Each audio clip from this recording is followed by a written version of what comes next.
অতীতের মতো কোনো পাতানো নির্বাচন নয়, বরং সবার জন্য সমান সুযোগ নিশ্চিত করা হবে বলে প্রতিশ্রুতি দিয়েছেন প্রধান নির্বাচন commissioner AMM Nasir Uddin. Appeal আবেদনের চতুর্থ দিনে আজ ৩ শতাধিক আবেদন জমা পড়েছে এবং ঘোষিত তফসিল অনুযায়ী সবকিছু ঠিক থাকলে আগামী ১২ই ফেব্রুয়ারি অনুষ্ঠিত হবে ভোট গ্রহণ।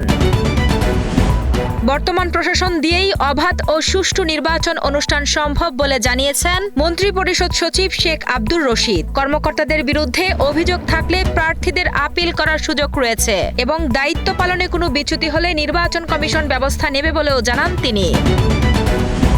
স্বতন্ত্র প্রার্থীদের জন্য ১% ভোটের সমর্থন আইনের বৈধতা নিয়ে আগামী রবিবার আপিল বিভাগে অনুষ্ঠিত হতে যাচ্ছে গুরুত্বপূর্ণ রিভিউ শুনানি। বিচারপতি রেজাউল হকের নেতৃত্বে ৩ সদস্যের পুনর্গঠিত বেঞ্চে এই আলোচিত মামলার শুনানি হবে বলে জানিয়েছেন আবেদনকারীর আইনজীবী।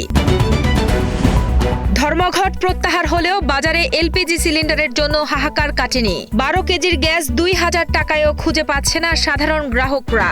আমদানি কমে যাওয়ায় চাহিদার বিপরীতে সরবরাহ ১/৪ নেমে আসায় রান্নাবান্না নিয়ে বর্তমানে চরম বিপাকে পড়েছেন চট্টগ্রাম ও রাঙ্গামাটির বাসিন্দারা।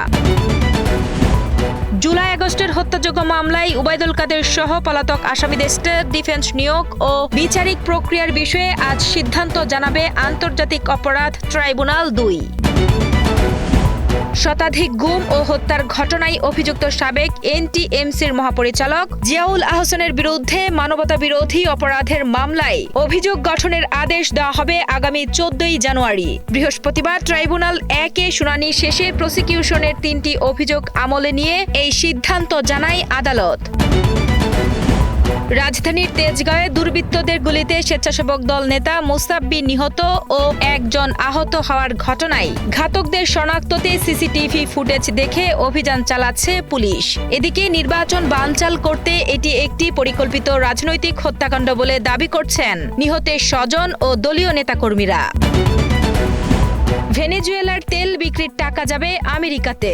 নিকোলাস মাদুরোর আটকের পর দেশটির তেল উত্তোলন ও ব্যবস্থাপনা অনির্দিষ্টকালের জন্য নিজেদের নিয়ন্ত্রণে নেওয়ার ঘোষণা দিয়েছে যুক্তরাষ্ট্র। মার্কিন প্রশাসন জানিয়েছে বিশৃঙ্খলা রুখতে তেল বিক্রির অর্থ আন্তর্জাতিক ব্যাংকে জমা রাখা হবে এবং পরবর্তীতে পশ্চিমা কোম্পানিগুলোর সহায়তায় এই খাতকে পুরোপুরি নতুনভাবে সাজানো হবে।